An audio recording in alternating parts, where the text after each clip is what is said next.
Աստծուց։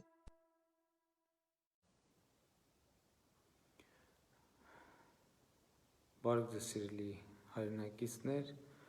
հույս ունեմ լավ եք և այսօր ես ուզում եմ անդրադառնալ կորոնավիրուսի հետ կապված մի շարք հարցերի, որովհետև կորոնավիրուսի հետ կապված քննարկումներին հետևելով գալիս եմ այնպիսի եզրակացության, որ խնդրի պրոբլեմի հետ կապված մի շարք նրբություններ և կոնտեքստներ, որոնք իրականում շատ չափազանց կարևոր են այս խնդիրը ընդհանուր հասկանալու համար մեր հանրության կողմից այնքան էլ լավ արձանագրված չեն։ Այս ժամին շաբաթ օրով այսքան արթուն մարդ կա, շատ հետաքրքիր է։ Ուրեմն ես նախ ուզում եմ ասել, ինչ որ հիմա կասեմ, իմ ասածը ամբողջական է, խնդրում եմ որևէ պարագայում, որևէ նպատակով իմ վերցրածից մի հատված առանձին, իմ ասածից մի հատված առանձին չվերցնել, չմեկնաբանել և դրա այդ մի ասածի հիման վրա չանել եզրակացություն և հետևություն, որովհետև ասվածը ամբողջական է և չեմ խոստանում, որ այս ուղիղ եթերը կլինի կարճ, որովհետև պետք է ասելիքը ասվի հանգիստ, ամբողջական, որպեսզի ընկալվի ճիշտ։ Առաջինը, էլի հիշեք, որ իմ ասածից ոչ մի բան առանձին, ոչ մի նախադասություն առանձին պետք է չվերցրեք, այս ասելիքը ամբողջական է, այսինքն մի կտոր հանեցինք, ամբողջ ասելիքի տրամաբանությունը և իմաստը փոխվում է և ես դրա հետ համաձայն չեմ։ Գիտեք, որ մեր ընտանիքը կորոնավիրուսով վարակվել է և ինչ եմ ես մտածում և ինչ ենք մտածում։ Մենք որ քննարկում ենք, մենք ասում ենք, երբ մենք արդեն հաղթահարենք կորոնավիրուսը, այսինքն առողջանանք, այսինքն տեստ անենք և տեստը լինի բացասական, մեր կյանքը ամբողջությամբ կփոխվի, ամբողջությամբ, որովհետև մենք մտավախություն չենք ունենա շփվել մեր ընկերների, հարազատների հետ, որովհետև մենք վիրուսը հաղթահարած կլինենք, իմունիտետ ձեռք բերած կլինենք և հանգիստ կարող ենք շփվել բոլորի հետ, երեխան արփին մանկապարտեզ ուղարկել և այլն, առանց մտավախության, որ ինքը ուրիշին կվարակի և ինքն էլ կվարակվի։ Բայց այստեղ կա, շատ պարզ օրինակ է, չէ՞, ինչ լավ լուծում է, վարակվենք, լավանանք և ամեն ինչ լավ կլինի։ Չնայած նրանց համար, ովքեր վարակվում և լավանում են, իրոք կյանքը փոխվում է, հարաբերություն վերադառնում են նախկին կյանքին։ Բայց այստեղ կա երկու պրոբլեմ։ Առաջինը, հիմա էլ ոչ մեկ չի կարող երաշխավորել, որ մենք,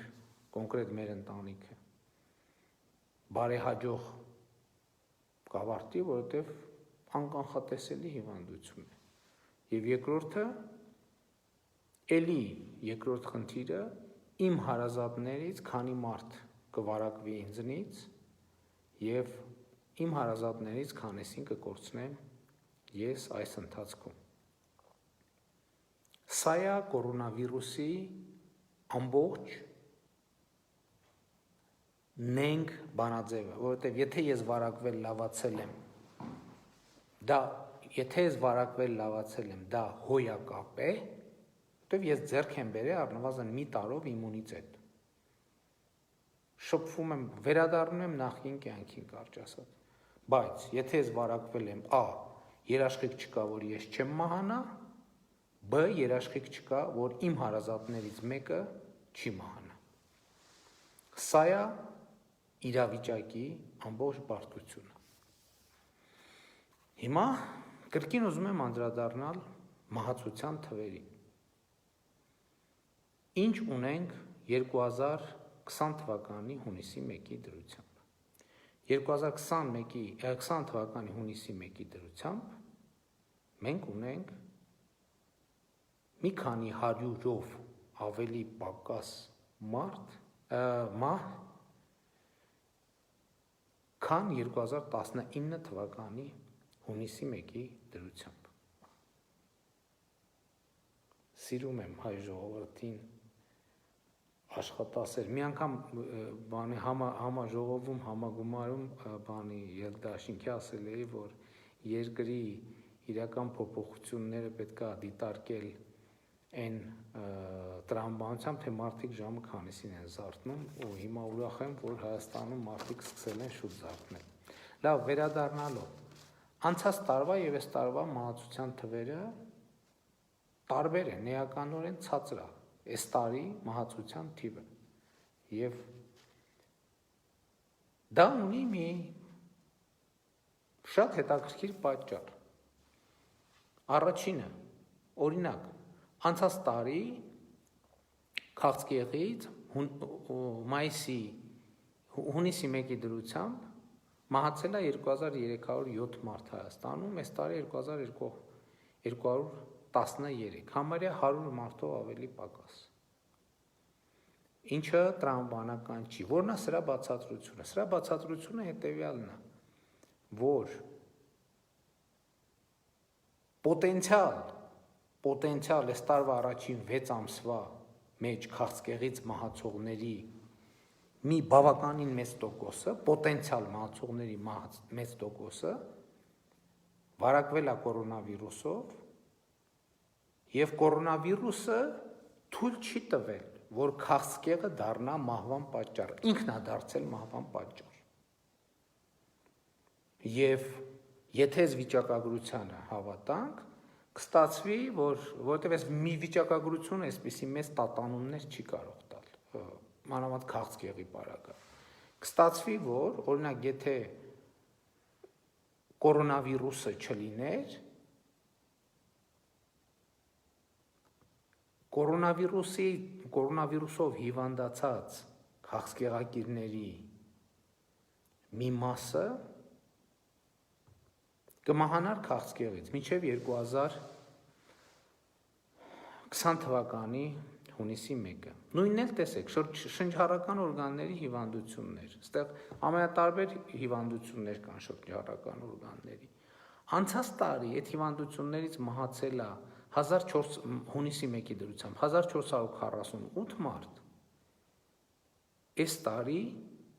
1062 մարդ, մինչև հունիսի 1, այսինքն մոտավորապես 400 մարդով ավելի պակաս մարդ է մահացել շնչառական հիվանդություններից։ Ինչն է սրա պատճառը։ Պատճառը էլի նույնն է։ Այս հիվանդություններից մահացողների պոտենցիալ թիվը, որ անցյալ տարի, որ այս տարի մեծ հավանականությամբ կմահանար այս հիվանդություններից, կորոնավիրուսը թույլ չի տվել, որ այդ հիվանդությունից մահանա։ Ինքն է դարձել մահվան պատճառ։ Եվ ավելին 400-ով ավելի պակաս դեպք, դուք պատկերացնում եք 400-ով մոտավորապես ավելի պակաս դեպք։ Եվ ավելին, քանի որ այս հիվանդություն ունեցողների մի մասը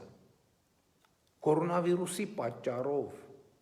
ավելի ինտենսիվ է բուժօգնություն ստացել, որովհետև անցած տարի այս հիվանդությունների մի մասը կարող է շատ ուշ դիմեր եւ այլն հայտնի պատճառներով։ Հիմա կորոնավիրուսի պատճառով, քանի որ ինքը ավելի շուտ է հոսպիտալացվել, մի մասը բուժվել է եւ կորոնավիրուսից, եւ այդ հիվանդության իր վիճակը ավելի լավացել է, այսինքն այդ հիվանդությունը, այդ շնչառական օրգանների հիվանդությունը, որ պիտի պոտենցիալ իր մահվան պատճառը դառնալ, կորոնավիրուսի պատճառով եւ շնորհիվ սկսել է բուժվել է, կամ վիճակը թեթևացել է, կամ մահաբերությունը երկարել է։ Մոտավորապես նույն վիճակն է էնդոկրին հիվանդությունների դեպքում։ Ավելի պակաս է վարակիչ եւ մակատբուծական հիվանդությունների պատճառով մահը, այլ հիվանդությունների պատճառով մահ։ Այսինքն, այս հունիսի 1-ի դրությամբ մենք կորոնավիրուսից եւ ընդհանրապես երկրում ոչ միայն մահացության հունիսի 1-ի դրությամբ, խնդրում եմ, հիշում եք, չէ՞ պայմանը մի նախադասությունը կտորը չենք կտրելու առանձին մեկնաբանենք։ Հունիսի 1-ի դրությամբ մենք մահացության շատ ավելի լավ ցուցանիշ ունենք,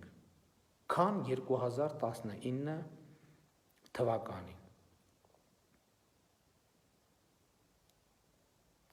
Հիմա մեր խնդիրը այս համատեքստում որն է, ինչու մահացության ավելի լավ ցուցանիշ ունենք, ասում եմ, իմիջիայլոց ասեմ, այդտեղ մի տոկոս որոշակի կա նաև այն որ լոկդաունի շրջանում մեքենաներ տեղաշարժեր քիչ են եղել, դժբախտ պատահարներ, վթարներ մի քիչ են եղել, դա որոշակի տոկոս է, բայց եկեք այդ տողը ընդհանրապես հանենք, որովհետև այդ տողը այս մեր վիճակագրության վրա էական որևէ ազդեցություն փիլիսոփայության վրա չի ունի։ Հիմա հետևաբար այս ամեն ինչի համատեքստում մեր խնդրեմը որն է, որը մենք պետքա լուծենք։ Մենք ունենք ընդամենը մի խնդրեմ, ժողովուրդ ջան, ընդամենը մի խնդրեմ։ Մեր խնդրեմը հետևյալն է, որ կորոնավիրուսով հիվանդացած մեր բոլոր քաղաքացիներին կարողանանք պատշաճ բուժօգնություն ցույց տալ։ Այսինքն մեր երկրում կորոնավիրուսով հիվանդանան մարդիկ այնքան, ինչքան մեր հիվանդանոցներում ռեալ տեղ կա։ Էսա կորոնավիրուսի առանցքային խնդրեմը, որովհետև եթե օրինակ այն մյուս հիվանդությունները արձանագրվում, զարգանում են, ենթադրենք դեպքերի շատ ինչ-որ մեծ տոկոսում, իրանց տևողությունը տևում է մի տարի, և օրինակ քաղցկեղով առաջին հիվանդից սպասարկելուց մինչև երկրորդ հիվանդը սպասարկելը տևում է օրինակ 6 ամիս կամ մի տարի, այսինքն բժիշկը առաջինից երկրորդին անցնելու համար ունի մոտավորապես ենթադրենք 6 ամիս կամ մի տարի ժամանակ, կորոնավիրուսի պարագայում ժամկետը շատ կրճատվում է, դառնում է երբեմն մի շաբաթ, երբեմն 2 շաբաթ, մաքսիմում մի ամիս։ Եվ այն հիվանդները, այս մեր հազարավոր հիվանդները, որ պիտի բուժօգնության դիմեին մի տարվա ընթացքում, բուժօգնության դիմում մի ամսվա ընթացքում։ Հիմա խնդիրը որն է և մահացության կոնտեքստում է շատ կարևոր, որովհետև երբ որ մեր հիվանդները ավելանան, պացիենտները այնքան բուժօգնության կարիք ունեցող, հիմա ես էլ եմ կորոնավիրուսով հիվանդ, բայց ես բուժօգնության կարիք մինչև այս պահը փառք Աստծո չունեմ, որ մեր կորոնավիրուսով հիվանդ բուժօգնության կարիք ունեցող մարդիկ լինեն այնքան, որ մեր հիվանդանոցներում տեղավորվեն, որովհետև եթե չտեղավորվեն, մեր մահացության թվերը աճելու են։ Մարդիկ մահանալու են կորոնավիրուսից պատշաճ բուժօգնություն չստանալու պատճառով։ Սրա համար և հետևաբար, սրա համար մենք մի ձև կա այդ խնդիրը լուծելու։ Պետք է մենք մեր կողմից ուրիշներին վարակելու հավանականությունը քչացնենք, մաքսիմալ քչացնենք։ Ընդ որում սա վերաբերվում է ոչ միայն ինձ նման մարդկանց, որոնք արդեն ախտորոշված են, այլ բոլորին, որովհետև այսօր երկրում 20,000, 25,000, հնարավոր է նույնիսկ 30,000 ասիմպտոմ դեպքեր կա։ Եվ հիմա ձեզնից դուք կարող է վարակված եք։ Եվ ձեր խնդիրը, ու շատ լավ է, դուք վարակված եք, դուք չգիտեք, այդ նշանակում է, որ դուք ասիմպտոմ է ձեր մոտ։ Այդ նշանակում է, որ դուք կլավանաք, և ձեր կյանքը դուք էլ չեք իմանա, չնայած որ ախտորոշվեք ասիմպտոմ լինի, դուք վստահ եք, որ վարակվել եք, լավացել եք, ձեր կյանքը լրիվ կփոխվի։ Դուք կդառնաք որևէ մտավախություն չեք ունենա, ոչ հարազատի, ոչ վարակելու, ոչ վարակվելու մտավախություն չեք ունենա, առնվազն մի տարի։ Հիմա բայց այս համատեքստում մեզնից յուրաքանչյուրի անելիքը մեկն է։ Մենք քչացնենք ուրիշների վարակելու հավանականությունը։ Հիմա ես օրինակ արդեն մի շաբաթ չեմ գնում կառավարություն, չեմ գնում աշխատանքի։ Ինչի համար։ Ոչ թե նրա համար, որ վատ եմ զգում, որ հիվանդ եմ, ես հիմա նույն ծանրաբեռնվածությամբ առնվազն պատրաստ եմ նույն ձևով հիմա աշխատում եմ եւ պատրաստ եմ նույն ձևով ամեն օր գնալ, նույն ռեժիմով, ընդհանրապես, բայց չեմ գնում ոչ թե նրա համար, որ լավ չեմ զգում կամ չեմ կարող աշխատունակությունս ընկել, այլ որ ուրիշներին չվարակեմ։ Ավելի ճիշտ երաշխավորեմ, որ ուրիշներին չեմ վարակելու։ Այն պահից, երբ որ ես հասկացել եմ, որ ես պոզիտիվ եմ, դրա համար ասենք հիմա այստեղ դռնից ներս մարդ ընդհանրապես չենք թողում, որ մտնի, որտեղ մենք մեր ընտանիքով, որպեսզի ուրիշներին չվարակենք, որովհետև ստեղ կոնտեքստը ինչ է, կոնտեքստը այն է, որովհետև ինչքան շատ է վարակվածների թիվը, այնքան ծանր եւ առանձնապես ծանր հիվանդների թիվը շատանում է եւ մահացությունների տոկոսը շատանում է, տոկոսը չի շատանում, թիվն է շատանում, որտեղ ընդհանուր մեր վիճակագրությունը ինչա ցույց տալիս, որ ծանր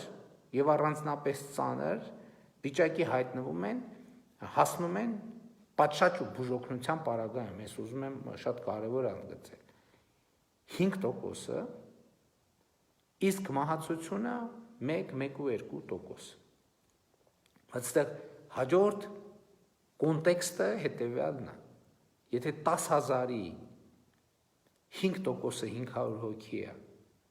եւ 10,000-ի 1%-ը կամ 1-2%-ը կամ 1-2%-ը 120 հոգի է, 100,000-ի 5%-ը 5,000 հոգի է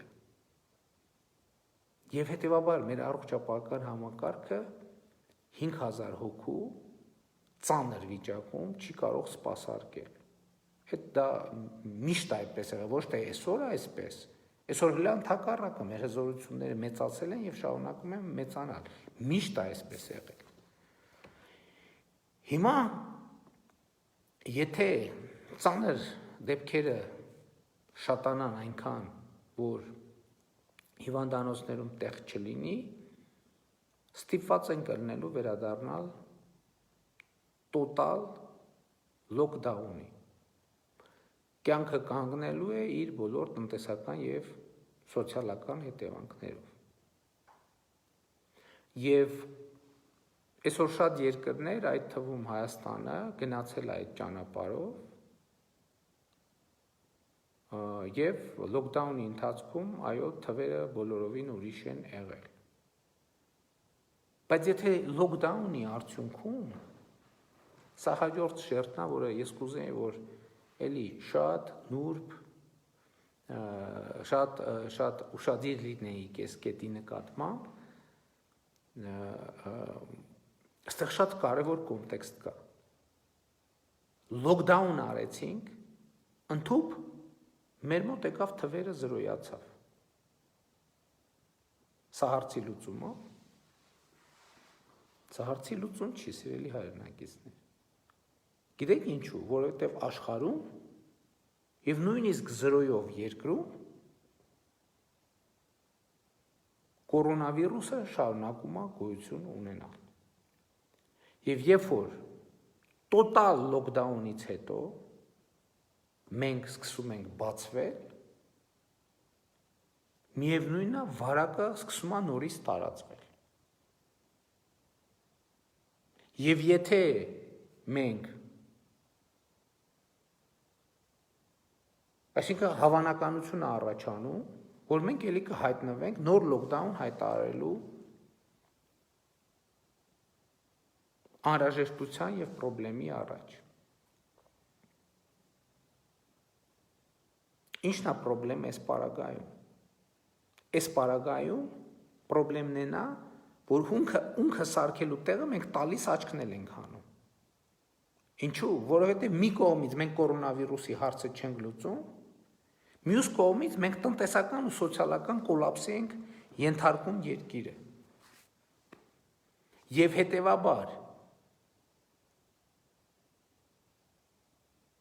հետևաբար կորոնավիրուսի հետ կապված խնդրի լավագույն լուծումը ո՞րն է, որ մաքսիմալ շատ մարդիկ ինձ նման, ես հույս ունեմ, որ մեր մոտ հիվանդությունը միջև վերջ ասիմպտոմ կլինի, ինձ նման ասիմպտոմ կամ շատ տանելի իրավիճակով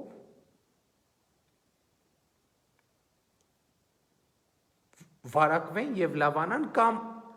այսպես ձևակերպեմ, մի քիչ երևի իմ ասածը սխալ է, եթե ստացվի այնպես, որ ասիմպտոմ վարակված եւ լավացած դեպքերը շատ լինեն, դա է հարցի լուծումը։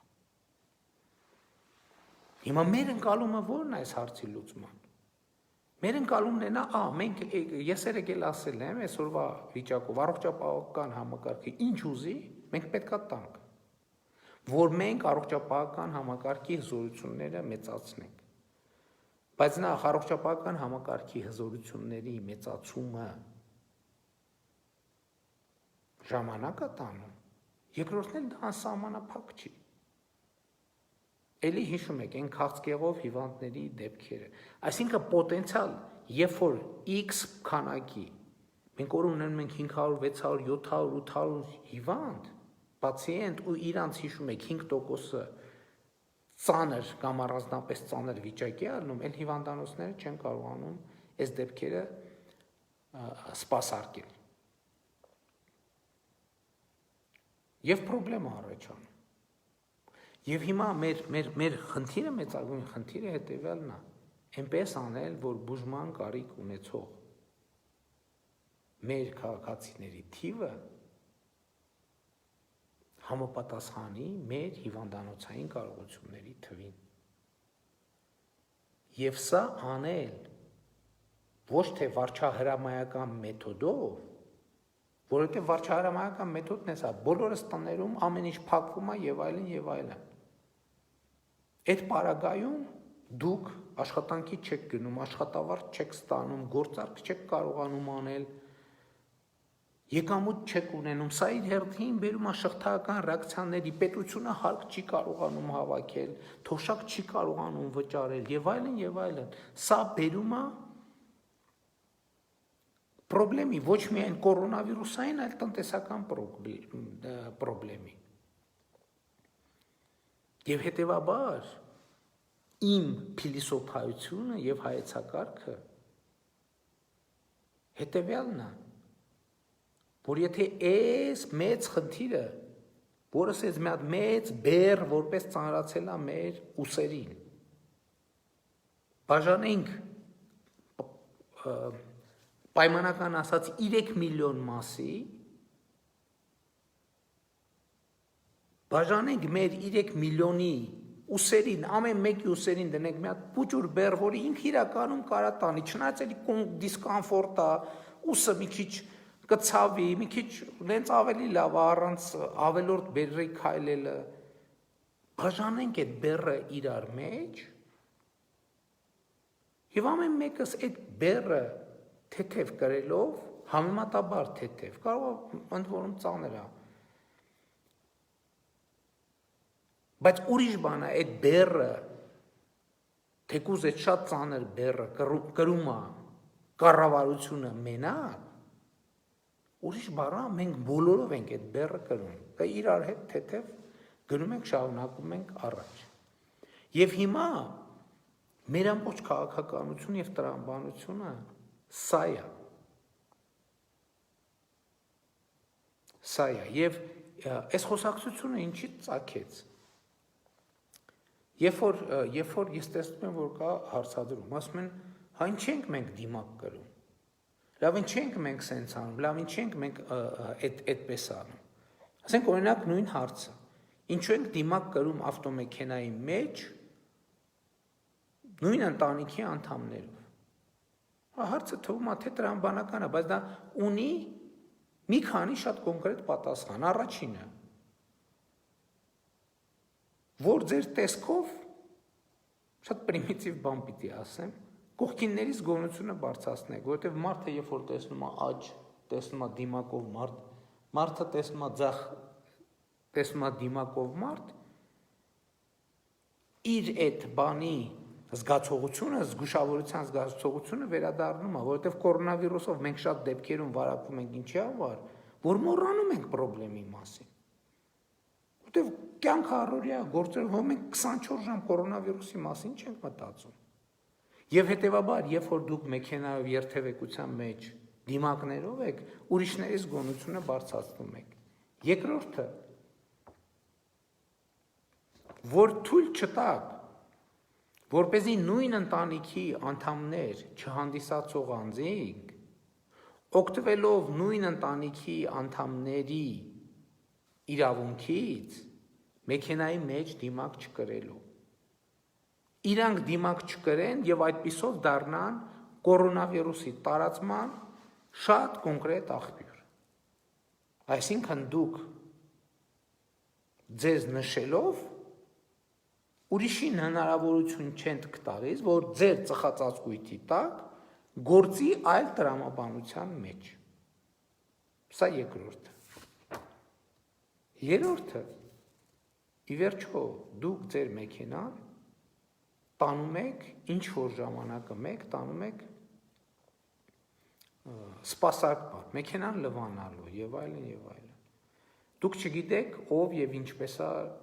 լվանում։ Դուք վստահ չեք, որ երբ որ դուք ձեր գլուխը դնում եք ձեր մեքենայի ապակուն, մանավանդ երեխեքը սիրում են տենց բան անել։ Չնայած շատ մեծեր էլ կան, որ սիրում են։ Դնում եք ապակում, դուք չգիտեք այդ ապակու վրա, որ գնացել էր տեղ սպասարկման կետ, ավտոլվացման կետ, այդտեղ վիրուս թողնվել է, թե չէ։ Ու երբ որ դուք այդ ապակու շնչում եք, կամ էլ դուք մեքենայի մեջ եք լրիվ ընտանեկան վիճակում, կարող է բռնակին այդ վիրուս, հետո այդ բռնակին եք կպնում, հետո այդ ձեռքով կպնում եք ձեր եղբոր կամ քրոջ ձեռքին, հետո ինքը ձեռքը տանում է այսպես դեմքին եւ այլն, որտեղ ընտանեկան վիճակ է։ Հա կարող է այդքան զգոն լինի, որ անընդհատ ամեն հպումից հետո ձեռքերը աղտահանի։ Բայց այդ զգոնությունն էլ, այդքան զգոնը լինի լավ է, բայց այս էլ մի ավելորդ երաշխիք է, որ վարակը չտարածվի։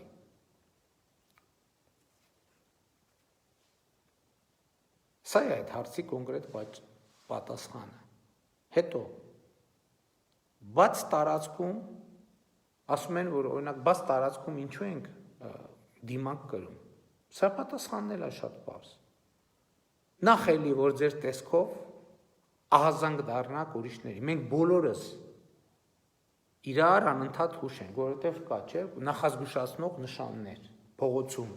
կա, չէ, արագության սահմանափակում, կտրուկ շրջադարձ, կարմիրով սենց ճանապարհային նշաններ կան։ Զգուշացեք,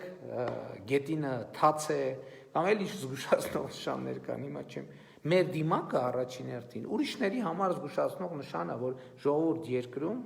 համաճարակային իրավիճակ է հաստատված։ Սա առաջինը։ Երկրորդը, որ երբ որ օրինակ գնացինք, քայլեցինք եւ դիմացից կողքից եւ այլն ուրիշ մարդիկ են քայլում, չէ՞։ Եվ շատ ալնում, որ մարդիկ սենց անցնում ենք, մայթը նեղանում, լայնանում եւ այլն։ Եվ այդ ընթացքում տեղի ունեցող այդ հաղորդակցությունը, շփումը, դա եւս մեկ երաշխիք է, որ դուք ուրիշի չեք վարակի եւ ինքներդ էլ չեք վարակվի։ Էլ եմ ասում, ոչ թե 100%, այլ 95, բայց դա 95-ը շատ բարձր տոկոս է, շատ բարձր տոկոս։ Այսինքն պատկերացրեք, այդ նույն օրը 100 մարդ վարակվի, թե 5 մարդ վարակվի։ Այդ տարբերությունը այսքան է։ Հաջորդը, երբ որ դուք ձեր ծանոթին տեսնում եք եւ սկսում եք խոսել, ձեր մարմնի եւ մկանային հիշողությունը ձեզ այն առավել եւս հարազատի բարեկամի տեսնելու բերում է սոցիալական հեռավորության խախտման։ Դուք անդադ մետրով չեք, որ իրարից մի մետր հեռավորությունը պահեք։ Եվ դիմակը եւս մեկ, նախ դիմակը հիշեցնում է ձեզ այդ խնդրի մասին, սոցիալական հեռավորությունը պահելու խնդրի մասին, ակնհայտ։ Դուք տեսնում եք, որ դիմացինը դիմակով է, հիշում եք, որ այստեղ մենք իրար տեսանք, շատ ուրախացանք, էմոցիոնալ, բայց մի րոպե, այստեղ բան կա։ խնդիր կա, չեմ ասում, դիմակով երևի ծանոթները ավելի քիչ են ճանաչում իրար եւ ավելի քիչ են մոտենում եւ շփվում։ Եվ երրորդը, դուք կանգնացեք, ասենք օրինակ զբոսայգում կանգնացեք, մեկի մի մարդ կարող է պատահական ձեզ մոտենա մի բան հարցնի, կամ դուք նստած եք զբոսայգում, ձեզնից առաջ ինչ որ մեկը վարակվել է, ձեր ձեռքը կպել է ինչ որտեղ եւ այլն եւ այլն։ Դիմակը եւս մեկ երաշխիք է, որպեսզի ձեզ ապահովի վարակվելուց եւ երաշխիք է, որ դուք այդ նույն տեղում, եթե դիմակով եք, նշանակում է ձեր ձեռքին չեք կպնի եւ այլն, այդ նույն տեղում, եթե վարակված եք, ասենք օրինակ ասիմպտոմ վիճակ է, վարակված եք այդ նույն տեղում վիրուս չեք թողի, որ ձեզնից հետո եկողը վարակվի այդ վիրուսով եւ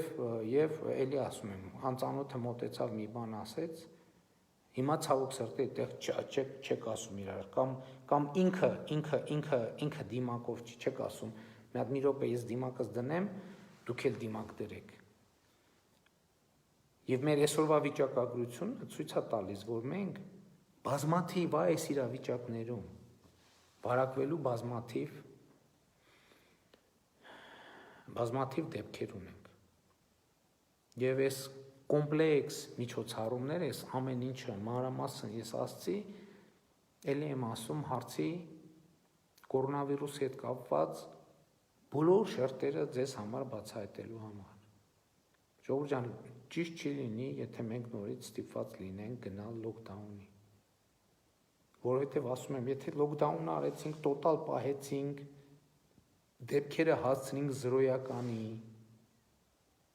մենք էլի պետք է բացվենք, այդ վիրուսը նորից գալու է, կամ այդ լոկդաունի ընթացքում ինքը ասիմպտոմ ձևերով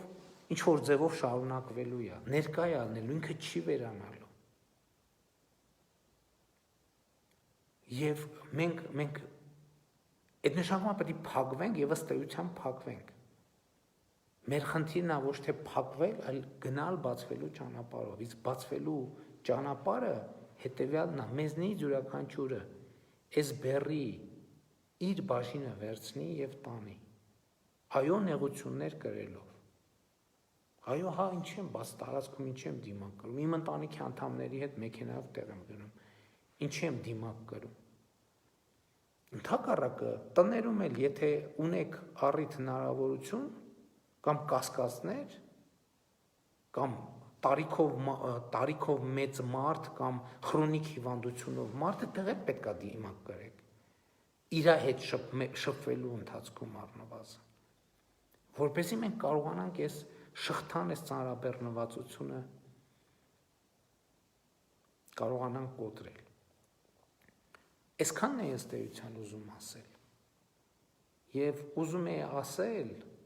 եթե ամփոփեմ ինչն է խնդիրը, ոնց ամփոփեմ։ Ամփոփումը հետևյալն է, որ մենք իրականում մեր խնդիրը ոչ թե հիվանդությունները զրոյացնելն է կամ բացառելը, որ հիվանդություններ չլինեն, դա այնքան էլ adekvat նպատակ չի։ Մեր խնդիրն է, որ հիվանդությունները գրանցվեն մեր առողջապահական համակարգի կարողություններին համապատասխան, որովհետև անցած տարվա եւ այս տարվա առաջին 6 ամիսների վիճակագրությունը ցույց է տալիս, որ երբ որ մենք կարողանում ենք սպասարկել կորոնավիրուսով մեր հիվանդներին, մեր բոլոր հիվանդներին, մենք մահացության թվի, ընդհանուր թվի նվազում ենք ունենում։ Ընդհանուր թվին նվազում ենք ունենում։ Եվ երբ որ մենք այդ հիվանդությանը հնարավորություն չենք տալիս, որ ինքը գա մի կետի վրա կենտրոնանա այնքան, որ մի կետի վրա ասենց տասնյակ հազարներ հիվանդանան, ինքը մեր եւ տնտեսական եւ առողջապահական խնդիրների համար շատ ավելի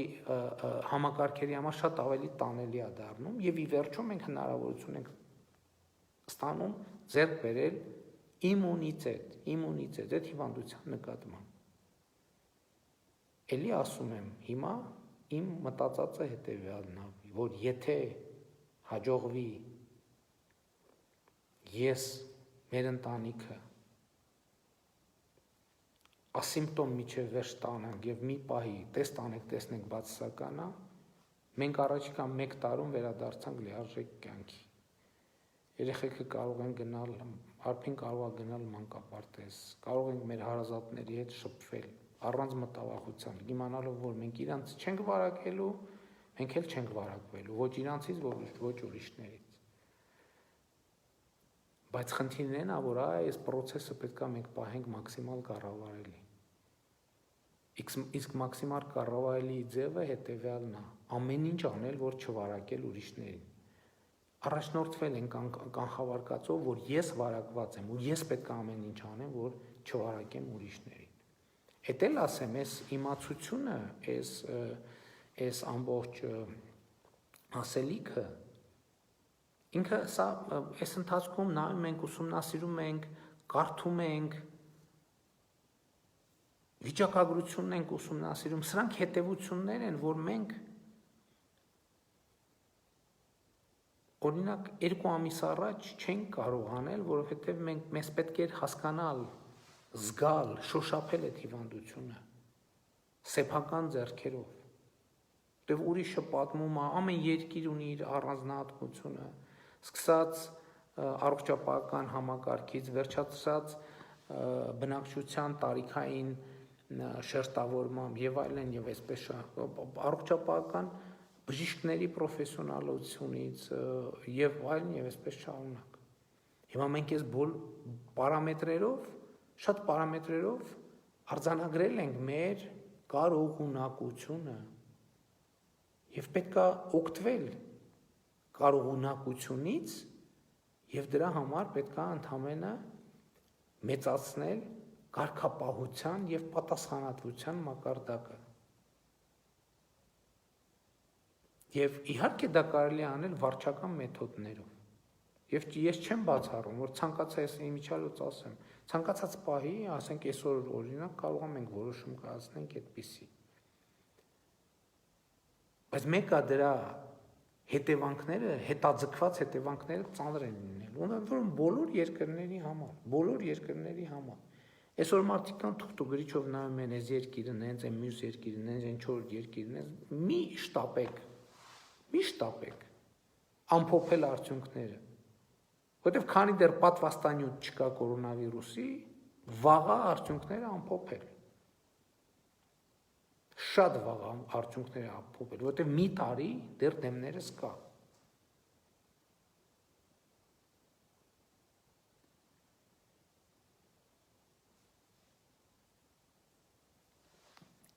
Այսքանն էի ասում ձեզ, ուզում ասել ձեզ սիրելի հայրենակիցներ, հույս ունեմ ինքը տենց խութերով ասելիք է, հույս ունեմ տենց ասելիքս կարողացա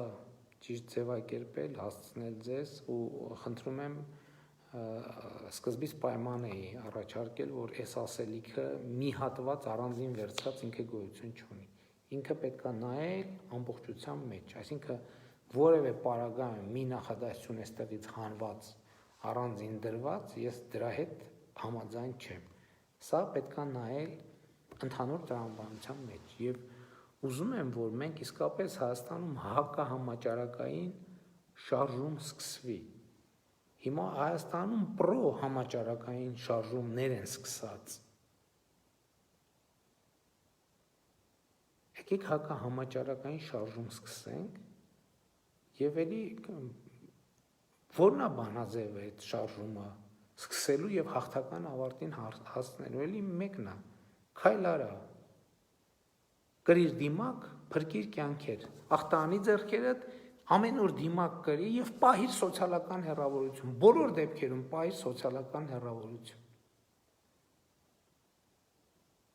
Այս բանաձևի ճշգրիտ կատարումը մեզ բերում է հաղթանակ, այդ հաղթանակը մեր ձեռքերում է։ Մեր ձեռքերում այդ հաղթանակը։ Եկեք վերցնենք կամ հիմա կողքներս դիմացներս դրած, եկեք վերցնենք այդ հաղթանակը